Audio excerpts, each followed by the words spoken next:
What's up, YouTube? It's your boy Benz here, back again with a delicious video. And today we're watching more video by my boy Derek, where he got us a video that's 11 minutes and 10 seconds long, and it's about the spookiest fears.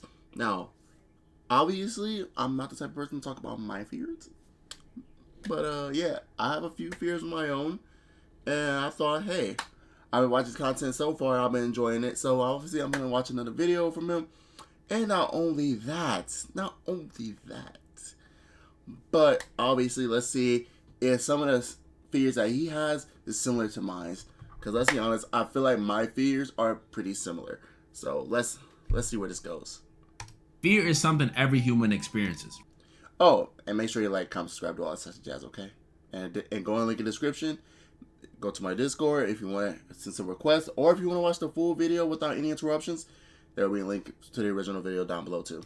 From the day we hop out the womb, we're afraid of something. It could be something instilled in you by those around you, a bad experience, stuff you see in media, or just something primal. Regardless of how or why you got it, everyone has one. It's like Oprah. You get a fear. You get a fear. Fears change as you get older. The things that scared you as a kid most likely won't scare you when you're 70 or 80. When we're babies, we're practically scared but curious about everything. A dog barks too loud, a firework goes off, an ugly person smiles at you. That last one sometimes doesn't go away. Surprises, randomness, unfamiliarity. That's what scares us when we're babies. Like for me when I was a baby, any form of loudness got me. A train going by, a thunderstorm, people yelling at me. Those noises would often be so loud that my brain could only comprehend it as something bad's about to happen. Then we get a little older. Now we're a kid. We have more experience. I know now the train doesn't mean the world is ending. And that ugly person smiling at me, they're not a monster. They're just ugly. We can officially comprehend what's going on around us. And we can actually move. At this point is when we start getting into a new kind of fear. The fears you develop from first-hand experience. You woke up one day and saw a spider staring at you from your ceiling. Now you're scared of spiders. You got arachnophobia. Your brother wanted to play Bloody Mary, or your dad was watching a scary movie right next to you. Now you're scared of demons. You got demonophobia. It was spring cleaning time and your mom was vacuuming the room. I don't think that's a phobia. I just think that people having common sense to not trust anything that looks scary. Now you're scared of vacuums. You got zooagoraphobia. That last one is real. These are the fears that can stick with you for a few days, a few months, a few years, or maybe even your whole life. Yeah, them vacuums get serious. Like for me, aside from my fear of dolls, I was scared of needles and the dark for a minute. Like with needles, anytime I had to go draw blood at the doctors, it was chaos. And normally, I was a timid, reserved kid, probably off somewhere chilling on my PSP. But at the doctors, I was crying. Same, bro. I had a blue PSP. It was some of the best moments of my childhood. I'm sorry, but I wish I could still find it. Like I still have it, but it's like I find it and then I lose it because I'm constantly trying to do everything to the point where handling my responsibilities as an adult really takes away a lot of my enjoyments. So yeah. Trying to run, fighting back, and it was so frustrating because my parents would always tell me I'm overreacting, but why would I willingly get stabbed in the forearm by a random person? It doesn't make sense, Mom. Eventually I got over it. Nowadays I just close my eyes and grab onto something. But the dark, that one took me a little longer to get over. Being scared of the dark is a primal fear of humans. Even our stick and stone banging ancestors knew not to hunt at night. And they were stupid. The dark is like the definition of fear of the unknown, or at least an introduction to it. Because it's not like when you're in the dark, you're scared because you're seeing the color black. Well, the scary part is not knowing what's in the dark with you. It could be Slender Man, it could be Momo, it could be a racist cop. You don't know because you can't see. And since you can't see, it makes it scary. And the room could be perfectly empty when the lights are on. Not a person in sight. But the second you turn them lights off, your brain goes on high alert and assumes every demon from hell just spawned in. And at that point, you don't know. You don't know if it's your imagination or if that really is the king of pop right behind you. That's why I always hated having sleep paralysis growing up. You would wake up seeing pitch black, unable to move, and you're like half dreaming and half not. So you start seeing the scariest things. Like, what is Barney doing here? I was kind of forced to get over my fear of the dark when I was staying in the Dominican. Oh, okay. I know exactly what that is. Shit. I had this happen to me once when I was 14 at the time. No, I was 13. I was about to turn 14. It happened one time. What was it called? Sleep paralysis. That's what it's called. Sleep paralysis. And I remember I had it one time when I was 13 years old. Quick story time. Not really quick story time. But pretty much what happened was I was like 13 years old. It was getting really close to my birthday. I was sad about it. But of course, I was having one of them bad days where I was like, you know what, I'm gonna go sleep in early around like 7 to 8 o'clock between that time. And of course, I remember I was laying down on my stomach, and my eyes were like closed, and I was literally just laying like crooked like that, but on my chest and stuff. Before I knew it, I woke up, but for some reason I couldn't move my body. It's like my body completely shut down. It's like I'm alert, but my body is not alert. And so obviously I was freaking out because I was freaking out so much because at the time I was like, what the fuck going on? What the fuck going on? I don't want to shout or anything because I'm pretty sure 10:53 at night. Yeah, it's not exactly a good time to be young, but yeah, I was freaking the fuck out because I thought oh shit, there's a demon over me right now. I don't know what it is, but somebody's watching me, bro. I felt the presence of something watching me. It's like a humanoid figure, but it's like shaded to the point where it's like I'm being stared over by something, and I was freaking the fuck out to the point where by the time I eventually did gain control back, I could not go to sleep. Yeah, I stayed up the whole entire night. I couldn't go to sleep. And yeah, pretty much what he's describing it is literally sleep paralysis, where you're alert, but your brain is alert, but your body is not responding to the fact that you are alert. Like your brain and your body are not responding. They're not correlating with each other. They're not on the same wavelength. If you get what I mean. And so, with you not being able to move your body and your brain being fully alerted, yo, I'm awake, yo, start moving, yo, come on with my body, what you doing? And to be honest, I think the reason that happened is because of a psychological problem. I think that has something to do with people psychologically. Even though I don't really know much about how sleep paralysis is when you go in depth with it, I don't really know how it really is, but at the same time, just looking at the basic description of it, it seems like I had that experience at the time. So I can't really go in depth to say oh, this is the true reason why it happened and shit, because for all we know, sleep paralysis is kind of a niche topic to talk about, because for all we know, it's probably how sleep paralysis works is where your brain and your nervous system that's connected to your brain is not responding. Your brain is not sending messages to your body to move. So as a result, you're not able to move at all until your body, to your brain finally sends it through your nervous system throughout all your body, so that it finally oh shit, the brain is awake. Yo, we gotta start moving. We gotta start listening to what the brain says. And yeah, pretty much your body takes a while to understand that your brain is awake. That's why I feel like sleep paralysis is. And the reason why people say they see all these evil figures or demons, I think it's just the psychological part of the unknown. That's just a part of our brain fearing what we can't see. We fear the unknown. That's the reason why we think. The reason why we go to demon first, because most likely that's what we're thinking. We never experienced this before, so the first thing that's going through our mind is, oh, this is a demon. Yeah. It's most likely it's a psychological thing with sleep paralysis. In Republic. If you don't know, outside of resorts, DR is DR. Over there's constant, and I mean constant power outages. Literally, sometimes you won't go more than 2 days without hearing at least one. So being in the dark, although it may be scary, especially over there with the witches, the bats, the flying roaches, it's something you gotta get used to. And I did get used to it. America also have flying roaches. But I was 13, so I was already a teenager. And by the time you're a teenager... Well, in certain areas, there are flying roaches in America, so just be warned.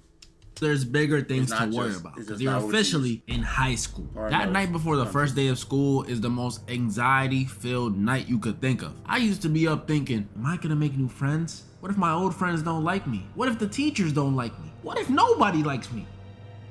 But what if they rock with the first day fit? At that age is when we care the most about what other people think. Getting embarrassed back then feels like it's worse than anything else that could happen to you. And I knew that all too well. I was a shy background character type of student back then. I avoided everything that could potentially lead to me being laughed at or murmured about. And I especially avoided presentations. Presentations were the worst. Anytime I had to do a project involving a presentation, I'd either avoid doing it or I'd do it, but I'd let my partners do all the presenting. I was that kind of classmate. But there were times you couldn't avoid doing that dreaded solo presentation. And tell me if this ever happened to y'all, but y'all ever had a presentation day and you're nervous, but you're going last, so it's whatever. You walk into class, you sit down, and all of a sudden, you look around and every single person who was supposed to go before you was absent? Looks like Michael is also absent. Well, Derek, you're up. Gotta be top 5 worst feelings ever. I'd get up there and it was all types of, Yeah, that's every kid, man. That's mostly every kid. These days, parents don't really teach their kids to have the confidence to speak their minds and just be themselves. Most of the time, it's just society is always teaching you to fit in.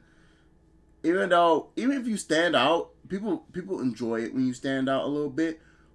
But there are certain limits to what they willing to enjoy. So I'm not gonna really say that this is everybody's issue, every kid issue, but most kids do not want to do presentations. Most kids don't want to do it.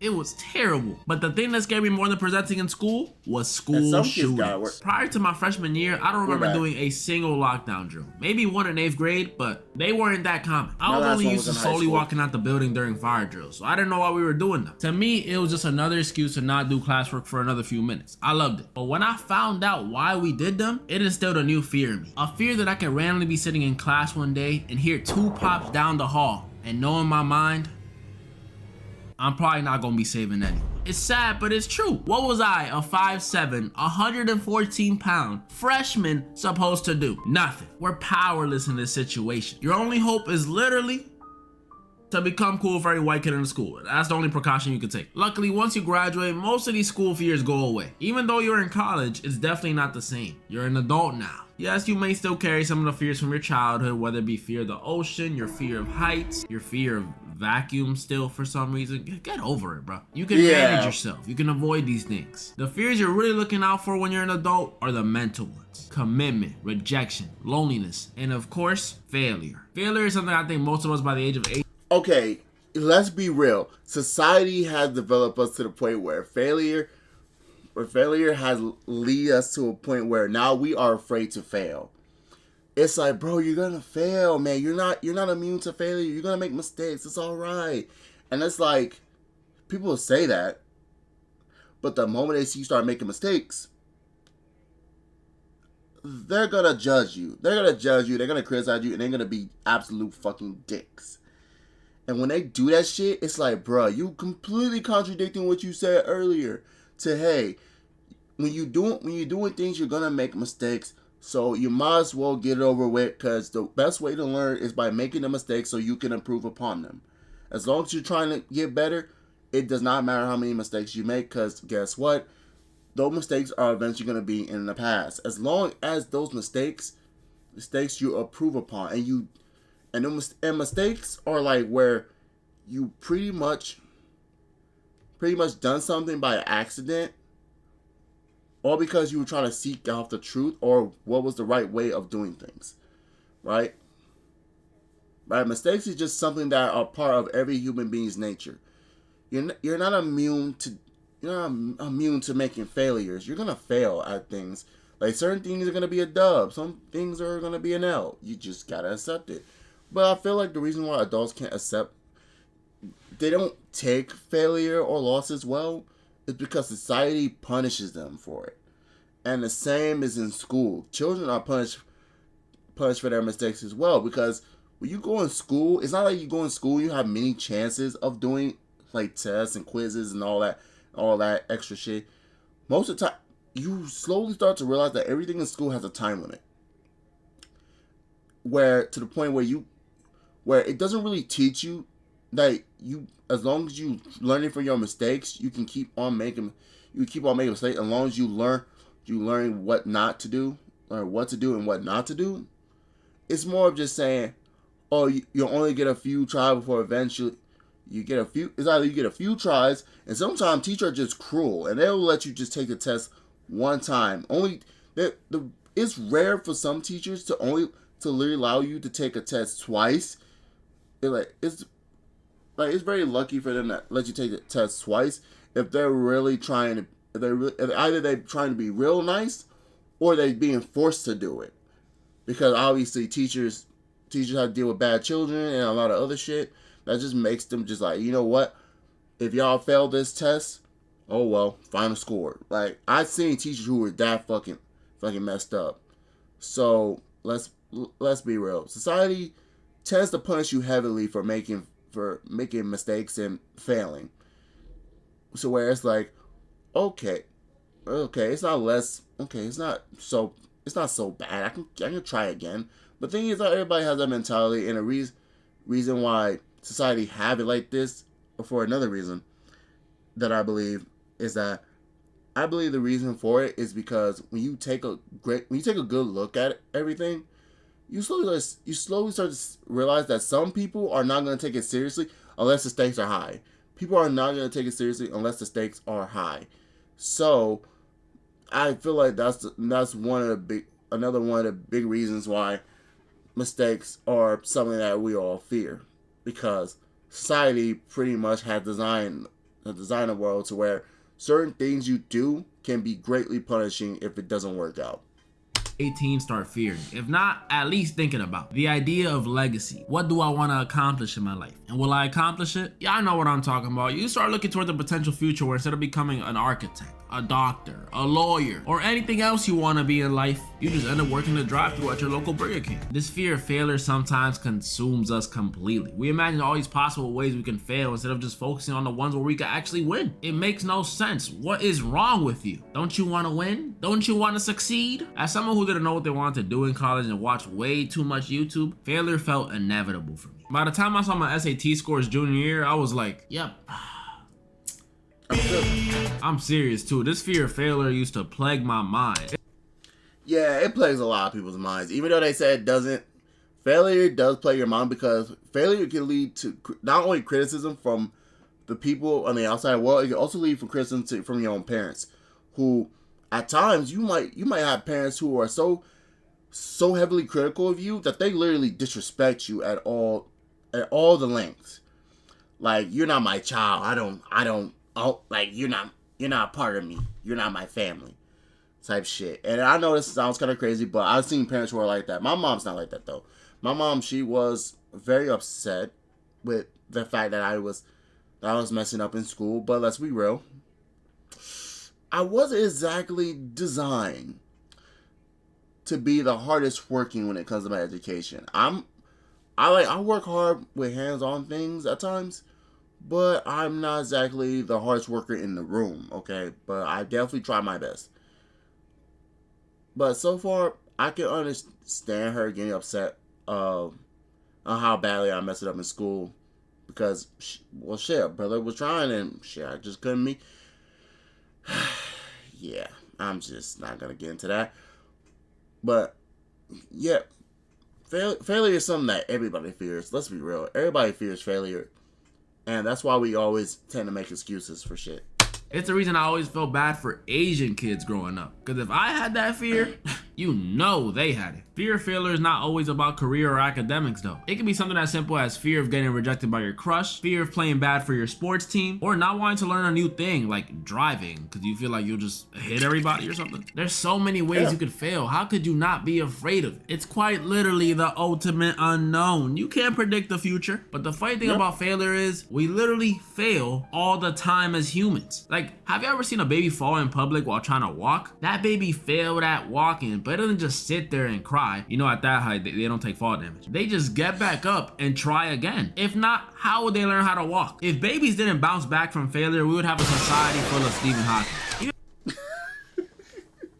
Hey, he ain't wrong. But see, the difference between those who are older, and the difference between toddlers and adults, teenagers, and big kids in general, is that the difference between them and the rest of us is that they're not aware. They're not fully aware of everything.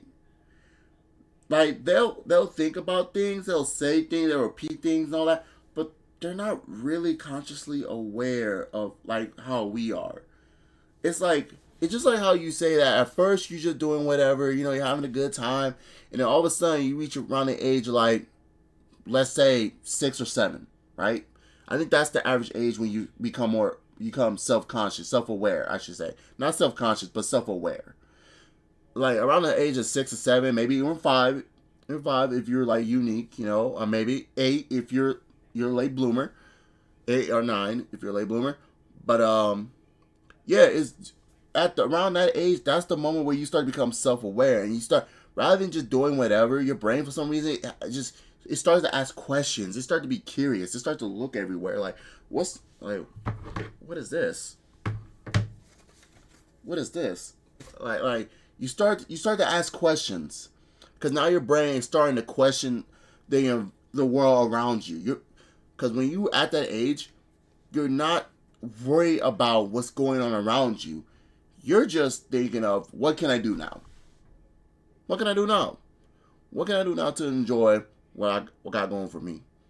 And even if you fail, toddlers, babies, children who can't walk and starting to learn how to walk, they have no idea of the concept of what failure is. They have no idea what failure is.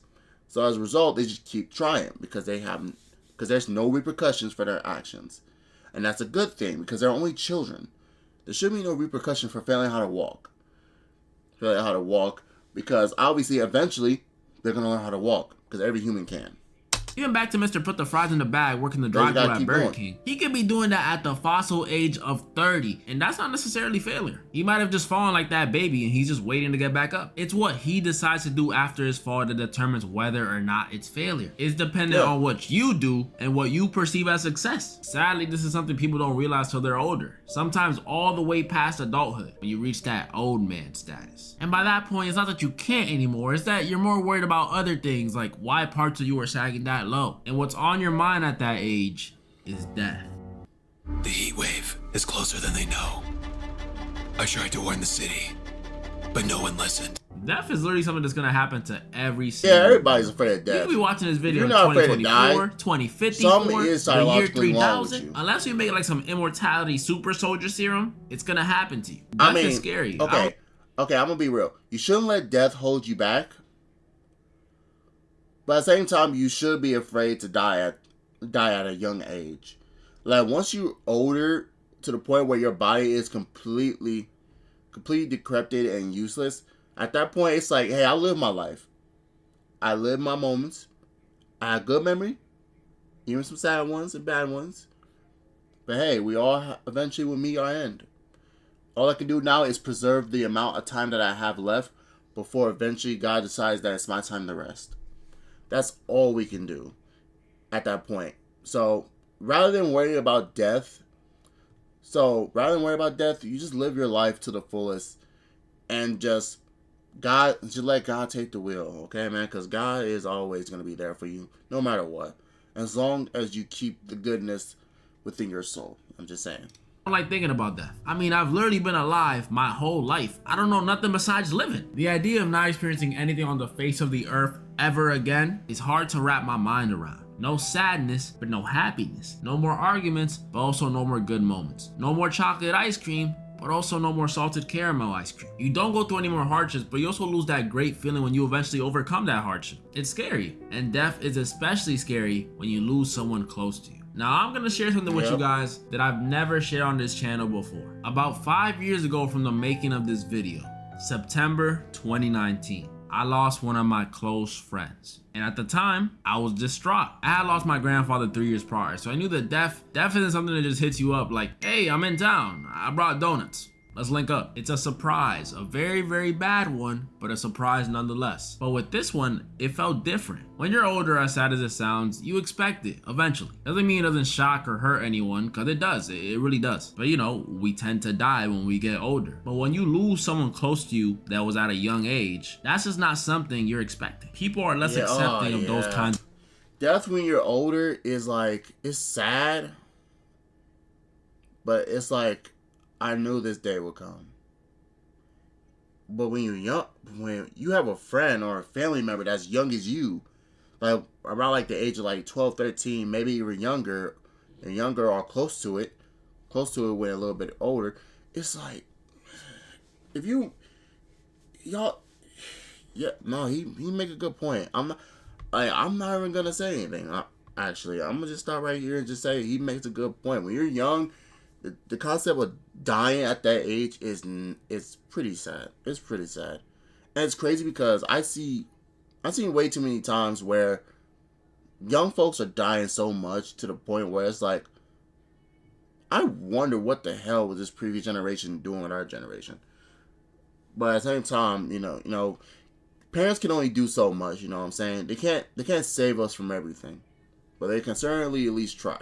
Of deaths. I was sad, I was angry, I was confused, but more than anything, I was scared. I had close encounters with death before, but these encounters didn't compare to how close death feels when you lose a loved one. It felt like death was right around the corner, just waiting to take another one of my loved ones or to just take me. But let's take a step back and look at this positively. If death is so close to us and unpredictable, then that gives us even more of a reason to cherish, to experience, to try. Cherish those around you. Cherish yourself. Cherish any good moment you can and find a lesson or even humor in the bad ones, because you may not know when your last one will be. Experience new foods, new activities, new anything, and make sure to try. Please try. Don't let your fear of failure, or your fear of death, or your fear of me, or your fear of anything for that matter, stop you from doing what you want to do. Whether it be applying for that school, uploading that first video, or facing that fear of women that a lot, and I mean a lot of y'all commented. Yeah, we're gonna have to tackle this in a separate video. Giving up wasn't an option for me in this YouTube channel. There were a lot of moments when I didn't know how it was gonna happen, but I knew I wanted it to happen, because I'd rather be the dude that dies trying than the dude who just was too scared to try. It's how you get all these stories of these random old heads saying, man, if I would have kept it up, I would have been the next Jay-Z, man. Yeah, Cracky, take my dollar and go. Not everyone will support you, and that's okay. You don't need them to. As long as you believe, you can achieve. There's a powerful quote by this dude, Ralph Waldo Emerson, that goes, fear defeats more people than any other thing in the world. So, the question is, are you gonna let it defeat you? Okay. That was a good video. This is a good video, man. I'm glad that he said what he had said at the end. I'm glad he had said what he had said at the end, where pretty much you just gotta learn that failure is just a part of life. You can't avoid it, but you can overcome it just by keep trying. Just keep trying, just keep learning, and eventually you will adapt, because human beings have the amazing ability to adapt to a lot of situations, and some fears you will still latch on to because they're reasonable. You know, everybody has those fears, and then there's some fears that are unique to where it's like there's some, like, you have a psychological problem, or you just simply have some trauma. Yeah, trauma, which I'm pretty sure you can associate trauma with the psychological problem part, because that problem of drama is psychological. But hey, obviously I'm not no great philosopher. I'm not trying to speak with some wisdom here, but pretty much I just want to say I hope you guys enjoyed the video. Make sure you like, comment, subscribe, all that sexy jazz, and please make sure to enjoy your life, and remember that life can go any way. Alright, one day you're living and the next you're gone. So hey, take the time to enjoy your life. Don't worry about other people. Just take care of yourself, take care of your loved ones, and don't worry, everything will just fall into place. You just don't worry about what everybody else got. Just worry about what you got, and you'll be fine. But yeah, with all being said, I'll catch you guys next time. Deuces.